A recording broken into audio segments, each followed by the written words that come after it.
something very special. We have a lot of support. 특별한 뭔가가 될 것이다. 지금 펜실베니아 출발 직전에 기자들이 또 얼마나 많이 물어봤겠습니까? 이 그렇죠. 너무나 한 주 동안 분주한 한 주였잖아요. 굉장히 특별한 무언가가 돌출될 것이다. 일각에서는요, 트럼프 대통령이 노벨 평화상까지 타는 거 아니냐, 뭐 이런 얘기까지 나온다고 하는데, 지금 공 박사님의 얼굴에는 아닐걸 하는 표정이 읽히는데요. 네. 아니, 그것보다 이제 트럼프 대통령의 이제 전형적인 화법 아닙니까? 네. 항상 긍정적이고 크게 자기가 하면 다 잘 된다 그래서 네. 그 리얼리티 쇼 미국에서 보면 그 흉내내는 것도 많죠. It'll be great 하고 흉내내는 게 많은데 예. 그렇게 긍정적으로 얘기했지만 저희가 조심해야 될 것은 그거는 이제 트럼프 대통령의 믿음이지만 거기서 잘 된다는 것이 네. 미국 입장에서 잘 된다는 것이지 예. 한국 입장이라든지 북한 입장에서 예. 받아들일 결과가 아닐 수도 있다는 것이죠. 아. 미국 우선주의이기 때문에 예. 미국의 일방적인 그런 조건을 계속 밀어붙일 가능성도 있습니다. 계속 예. 얘기하는 것은 제재와 압박이 통했기 때문에 김정은이 그렇죠. 수그리고 들어왔다. 예. 그 얘기를 하고 있거든요. 그렇죠. 예. 그러면은 이제까지 이렇게 효과적으로 잘 되고 있는 것을 왜 트럼프 대통령이 쉽게 그것을 없애겠습니까? 예. 제재와 압박은 계속 지속하면서 지속하면서. 계속 김정은 정권한테 더 큰 양보를 얻어내는 것이 예. 협상술의 이제 그 기초겠죠. 그러면서 네. 본다면 북한의 입장에서는 굉장히 녹록하지 않은 네. 그런 협상이 되지 않을까 생각하고 네. 예. 또 많은 분들이 사실 우려하고 있습니다. 이게 외교 협상이라는 것은 이제 밑에서부터 쭉 차근차근 그렇죠. 올라와야 된다 그러는데 저는 좀 생각을 달리하고 있습니다. 예. 제가 뭐 트럼프 대통령 칭찬하는 경우는 많지 않은데 예. 이번에는 북한 정권을 제대로 봐야 된다는 것이죠. 네. 북한 정권은 그 헌법에 예. 핵 국가로 명시가 되어 있습니다. 2013년부터 헌법 네. 전문에. 네. 그렇기 때문에 비핵화에 대해서 약간이라도 다른 해석이라든지 융통성을 보이는 관리가 있다면 숙청 대상이 되는 것이죠. 아. 헌법에 반하는 거니까. 그렇죠. 헌법에 반한 행동을 네. 할 수가 없는 것이기 때문에 실무진 간의 협상은 의미가 없다. 의미가 없습니다. 아, 네. 예를 들어서 말씀드리자면 뭐 특사가 오가고 관리들끼리 예. 만난다 해도 예. 그냥 흔들 의자에 앉아 있는 거랑 똑같은 거예요. 네. 뭐가 이렇게 움직이는 것 같지만 앞으로 나가는 건 전혀 없습니다. 예. 그냥 움직임만 계속 있는 것이죠. 예. 그렇기 때문에 트럼프 대통령이 어떻게 본다면 이 김정은 정권, 북한 정권의 이런 특색을 네. 정확하게 꿰뚫어봤다. 결국에는 예. 탑다운. 만나서 만나서. 최고 지도자끼리 만나서 담판을 져야지 예. 그 헌법의 해석을 재해석이 가능한 사람은 김정은 위원장밖에 없습니다. 네. 그것을 꿰뚫어본 그래서 전광석화 같이 5월에 만나서 해결하겠다. 이런 그런 결심을 한 것을 보기 때문에 네. 저는 개인적으로 이것이 잘못된 접근 방법이라든지 불안해해야 된다고 생각하진 않고 톱다운이 예. 맞다. 그렇죠. 북한의 맞춤형 접근 방법으로 봐야 된다 이렇게 생각합니다. 예. 구정 차장. 네. 그런데 김정은이요. 뒷얘기 들어보니까 방북 특사단한테 우리는 가난한 나라다 이렇게 얘기했다는 거 아니겠습니까? 네. 근데 어쨌든 김정은의 어떤 통치 노선이 핵 경제 병진 노선이잖아요. 네. 핵은 거의 완성한 상태가 됐고 네. 경제는 지금 제재 때문에 좋지 않습니다. 그러면 네. 트럼프 대통령하고 회담하면서 네. 핵 포기의 대가로 경제적인 측면에서 엄청난 걸 얻어내려고 할 가능성, 그 가능성 어떻게 보세요? 아니, 당연히 그 핵을 돈으로 바꿔내기 위해서 이제 북미 회담을 저는 제안했다고 보고요. 네. 예. 왜냐하면 핵만 가지고 있으면 가난한 나라로 이제 자멸의 길로 들어가는 거 아닙니까? 제재와 압박 속에서 버텨낼 재간이 없는 거거든요. 그러니까 지금 어떻게 보면 핵무력을 완성했다라는 것을 지렛대 삼아서 협상에 나서서 예. 이걸 돈으로 바꿔내겠다. 경제 제재도 풀고. 풀고. 그러니까 이 비핵화라는 것을 전제 조건으로 해서 예. 경제 완화가 아니라 완화가 아니라 어떻게 보면 이제 미국이 먼저 투자를 해달라. 예. 이렇게 제안을 할 수도 있는 거거든요. 오. 미국이 투자를 해야 남한, 다른 일본 이런 예. 다른 나라들도 안심하고 투자할 거 아니냐. 그러니까 너희가 요구하는 비핵화나 ICBM을 없앨 테니, 없앨 테니. 그것에 상응하는 조치를 취해달라. 오. 이렇게 제안을 할 가능성이 좀 굉장히 크다라고 보고요. 아. 그런데 이제 트럼프 대통령이 이 북미 정상회담을 받아들인 이후에 한 언급 중에 예. 네. 이 김정은이 한국 대표단에게 단지 동결이 아니라 비핵화를 얘기했다고 했습니다. 예. 그러니까 트위터에 그래 썼어요. 네, 어떻게 보면 앞으로 김정은 위원장을 만난다 하더라도 비핵화를 어떻게 할 것인지 예. 나는 여기서부터 대화를 시작하겠다라는 어떤 자기 의지를 표명한 예. 거거든요. 그러니까 상대적으로 보면 김정은 위원장은 비핵화를 어떻게 트럼프 마음에 들게 하면서 예. 경제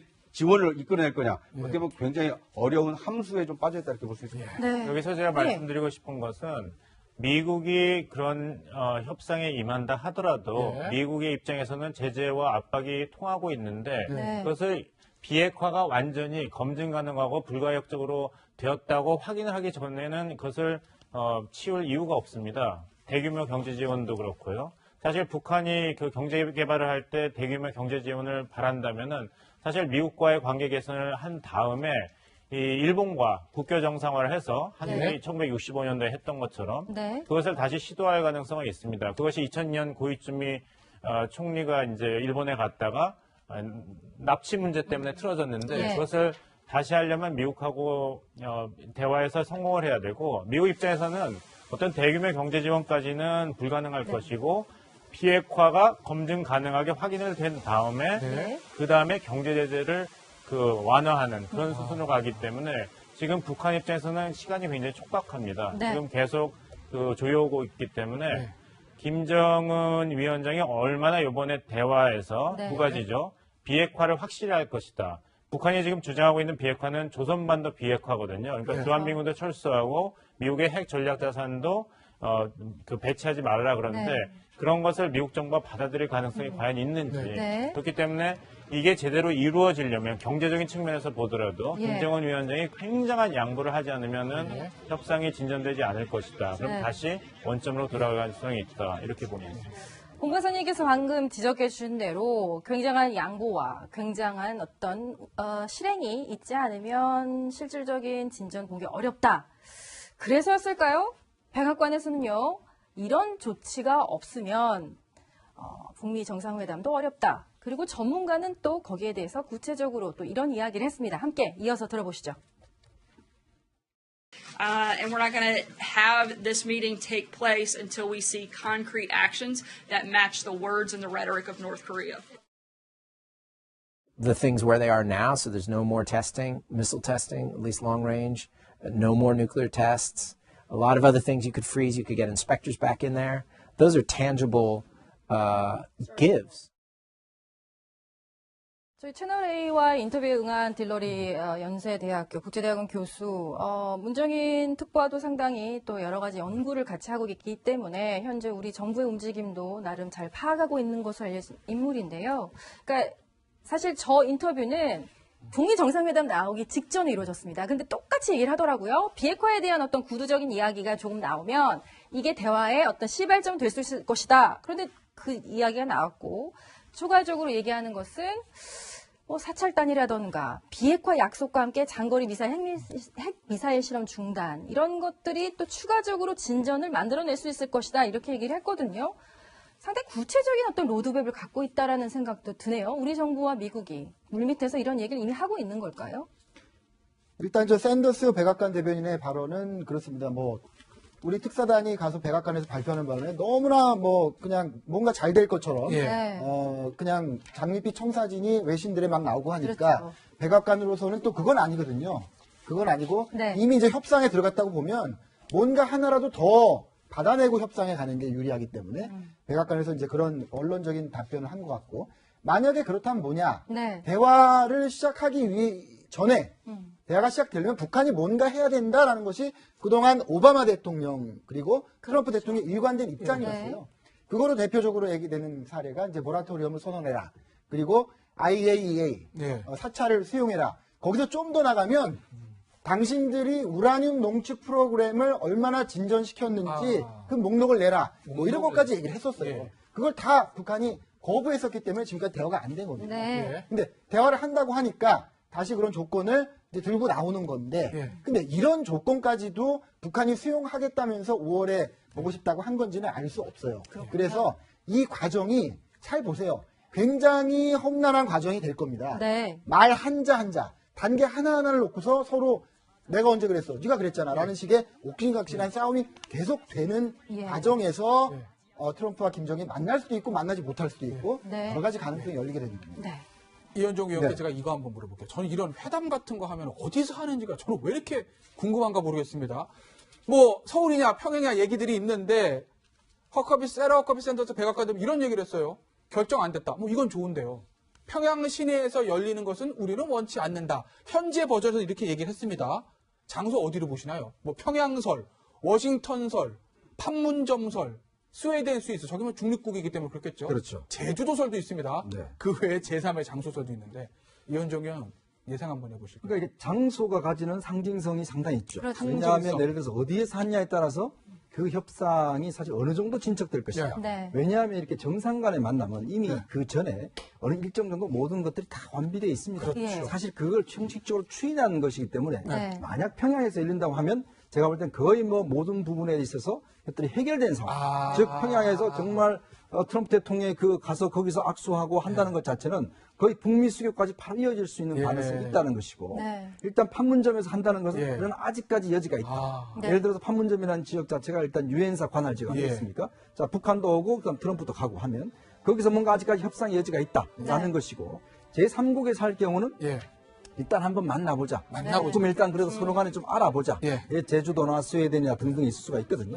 자, 그러면 지금 이제 평양은 아니다라고 하는 것은 이 한 번의 만남이 모든 걸 해결해 주지는 아직까지는 멀었다라는 이야기죠. 네. 자, 그렇다면 지금 일단 판문점설이 나오는 이야기는 일단 굉장히 진지하게 어떤 상호 간에 동등한 자격에서 협상을 하겠다는 뜻이고 그리고 이제 예를 들어서 지금 제주도나 이런 데서 할 경우는 일단 상당히 좀 사교적인 측면이 있지 않습니까? 뭔가 한번 만나서 일단 한번 사귀기를 좀 뭔가 이렇게 서로 좀 맞춰보자라는 뜻이 있을 수가 있거든요. 그래서 일단 현재로서는 어떤 면에서 보면 협상의 어떤 초점을 맞춘다라면 내용에 초점을 맞춘다라면 판문점이 될 가능성이 가장 높다고 할 수가 있겠습니다. 네. 말씀하시죠, 봉 박사님? 저는 이제 장소 얘기가 나오면서 네. 중국이 이 모택동 주석이 사망한 다음에 등소평 정권에 들어오면서 개혁 개방을 했지 않습니까? 그 사례를 한번 연상해봤습니다. 북한이 지금 계속 얘기하고 있는 것은 우리를 정상국가로 존중하라는 얘기거든요. 그렇죠. 네. 그 요구를 어떻게 했냐면 핵을 개발해서 했습니다. 우리가 핵 무기를 개발하면 세상이 우리를 존중하고 무서워할 것이다. 그런데 오히려 비정상국가의 이미지만 굳어진 것이거든요. 그래서 이번에 계속 나오는 것도 또 우리를 정상국가로 존중해달라. 그래서 정부에 이제 특사가 갔을 때도 김여정도 배석하고 리설주도 배석하고 이런 이미지를 자꾸 하려고 그러는데 지금 미국에서 북한은 조롱거리입니다.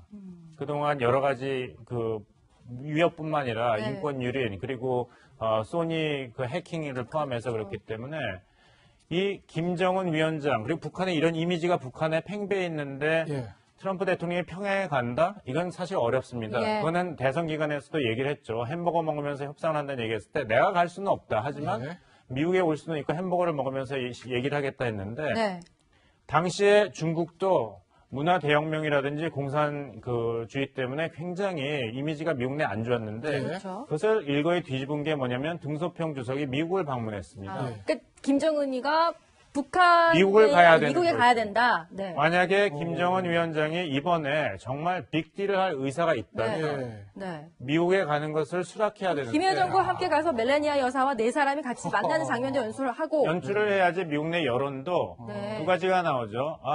북한 사람도 사람이구나. 두 번째, 우리가 이겼으니까 이제는 협상을 할 수 있다. 이 두 가지가 관철돼야 되는데 그것을 할 용기라든지 그 결단이 있는지 그것이 관건입니다. 판문점에서 한다면 미국 국민 입장에서는 저 멀리서 일어나는 일입니다. 네. 북미 수교 얘기를 이 정상회담 이야기 직전에 문재인 특보가 워싱턴에서 해서 상당한 파장을 불러일으킨 바 있죠. 지금 물밑에서는 상당히 내밀한 그리고 분주한 움직임이 감지됩니다. 전문가들께서 방금 얘기해 주신 대로 하지만 정상국가, 보통국가로 인정받기 위해서는 그의 타당한 또 행동과 행보가 기대되고 또 관찰이 돼야 되겠죠. 두 분 전문가 여기서 보내드리겠습니다. 신석구 부장, 오영식 박사님 감사합니다.